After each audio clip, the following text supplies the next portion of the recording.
कल अगर भगवान ने चाहा ऐसा भी हो सकता है कि केंद्र में हमारी सरकार हो,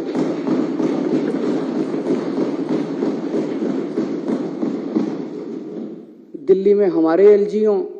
हम ये सुनिश्चित करेंगे कि हमारा एलजी इस तरह से तंग नहीं करेगा उस टाइप का जो भी सरकार होगी। ये एलजी कौन हो गया है? बेगानी शादी में अब्दुल्ला दीवाना, ये एलजी कहां से आ गया? कौन है एलजी? कहां से आ गया एलजी? किस बात का एलजी? कौन एलजी? कौन लेफ्टिनेंट गवर्नर? हमारे सर पे बैठ गया के लेफ्टिनेंट गवर्नर देश के ऊपर, इस देश के हर नागरिक के ऊपर। बोले नहीं, मैं बोले संविधान में लिखा है कि एलजी एडमिनिस्ट्रेटर है। एडमिनिस्ट्रेटर का मतलब शासक होता है, तो मेरे पास सुप्रीम पावर्स है, मैं कुछ भी कर सकता हूं। ये मैंने पूछा एलजी साहब से, मैंने कहा सर आप कौन है? मेरे को तो जनता ने चुन के भेजा। कहते मेरे को प्रेसिडेंट ने भेजा। मैंने कहा वैसे ही जैसे अंग्रेज वाइसरॉय भेजते थे। मैंने कहा सर दिल्ली छोड़ दो, हमारे हालात पे हम अपनी दिल्ली चला लेंगे। मेरी जो बातचीत एलजी साहब से हुई वो भी आज विस्तार से मैं इस सदन के सामने सभी एमएलएज के सामने रखना चाहूंगा। मेरी इच्छा थी कि बीजेपी के साथी भी यहां मौजूद होते और वो भी बात सुनते, ताकि इस चर्चा को एक कंस्ट्रक्टिव रूप दिया जा सकता। समय बड़ा बलवान होता है,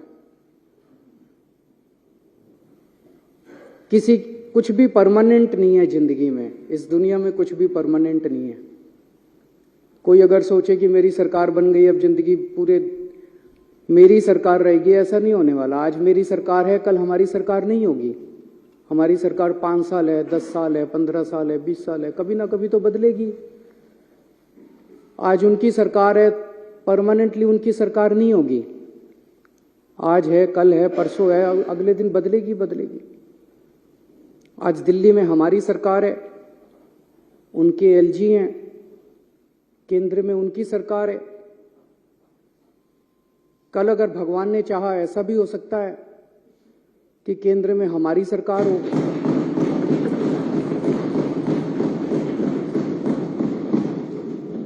दिल्ली में हमारे एलजी हों, और हो सकता है दिल्ली में हमारी हो, कांग्रेस की हो, बीजेपी की हो, किसी और की सरकार हो। हम ये सुनिश्चित करेंगे कि हमारा एलजी इस तरह से तंग नहीं करेगा उस टाइप का जो भी सरकार होगी। अब 30 टीचर्स और प्रिंसिपल्स को फिनलैंड जाना था ट्रेनिंग करने के लिए। वैसे तो हमारी चुनी हुई सरकार है, मैं मुख्यमंत्री हूं, ये शिक्षा मंत्री हैं। मुख्यमंत्री ने, शिक्षा मंत्री ने कह दिया भाई टीचर फिनलैंड जाएंगे ट्रेनिंग के लिए, तो बस ये फाइनल होना चाहिए। यही तो जनतंत्र है। और जनतंत्र क्या है? अगर मुख्यमंत्री ने और शिक्षा मंत्री ने कह दिया भाई मैं अपने टीचर्स को फिनलैंड ट्रेनिंग कराने जाऊंगा, भेजना चाहता हूं, बस यहां खत्म हो जानी चाहिए थी बात। लेकिन यहां अजीब जनतंत्र है, सारी फाइलें एलजी साहब के पास जाती हैं, सारी फाइलें एलजी साहब के पास जाती हैं। एलजी साहब ने एक बार नहीं 2 बार ऑब्जेक्शन लगा के फाइल के ऊपर भेजा। अभी मैं पढ़ के सुनाऊंगा थोड़ी देर में। 2 बार ऑब्जेक्शन लगा के भेजा। तो जब बार बार ऑब्जेक्शन लगाया जाता है, एलजी साहब कह रहे हैं ना कि मैंने तो मना थोड़ी किया। जब 2 बार ऑब्जेक्शन लगाया, अब तीसरी बार भेजेंगे तो फिर ऑब्जेक्शन लगाएंगे, तो इसका मतलब आपकी नीयत खराब है। एलजी साहब ने लिखा है इंडिया में करा लो ट्रेनिंग। ये एलजी साहब की नोटिंग है, इंडिया में करा लो ट्रेनिंग। अरे क्यों करा ले इंडिया में ट्रेनिंग? हम कम है किसी से? गरीबों के बच्चे कम है किसी से? गरीबों के बच्चे हैं तो इंटेलिजेंट नहीं है क्या? क्यों करा ले? हम तो अपने बच्चों को फिनलैंड भेजेंगे।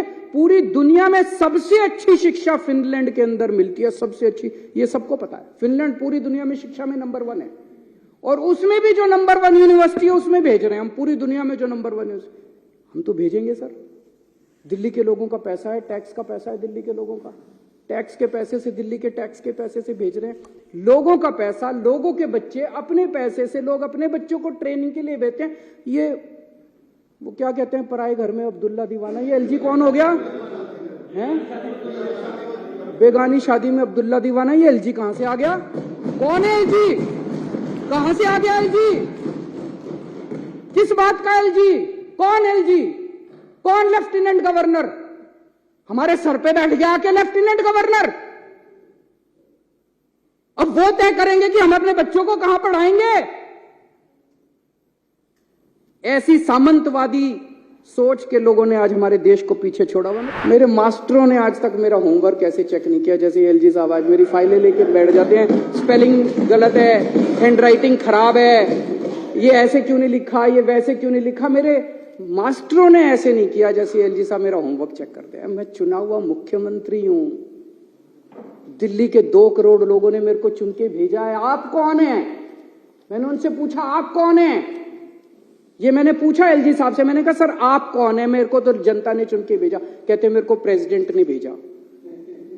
मैंने कहा वैसे ही जैसे अंग्रेज वाइसरॉय भेजते थे वैसे ही आपको प्रेसिडेंट ने। पहले बोले आपकी सरकार अच्छी नहीं चल रही, आपने ये नहीं किया, आपने वो नहीं किया, आपकी सरकार में ये। मैंने सर वो वाइसरॉय जो होते थे ना वो कहते थे you bloody Indians, you don't know how to govern. मैंने कहा एलजी साहब आज आप भी वही भाषा इस्तेमाल कर रहे हो, you bloody Delhi wallahs, you don't know how to govern. मैंने कहा सर दिल्ली छोड़ दो, हमारे हालात पे हम अपनी दिल्ली चला लेंगे। एक प्रश्न ये उठता है कि अगर चुनी हुई सरकार की कोई पावर ही नहीं है तो इस देश की आजादी की लड़ाई क्यों लड़ी थी? हमारे लोगों ने इसलिए थोड़ी लड़ी थी कि एक वाइसरॉय जाएगा और एक लेफ्टिनेंट गवर्नर आके बैठ जाएगा, इसलिए तो आजादी की लड़ाई नहीं लड़ी थी।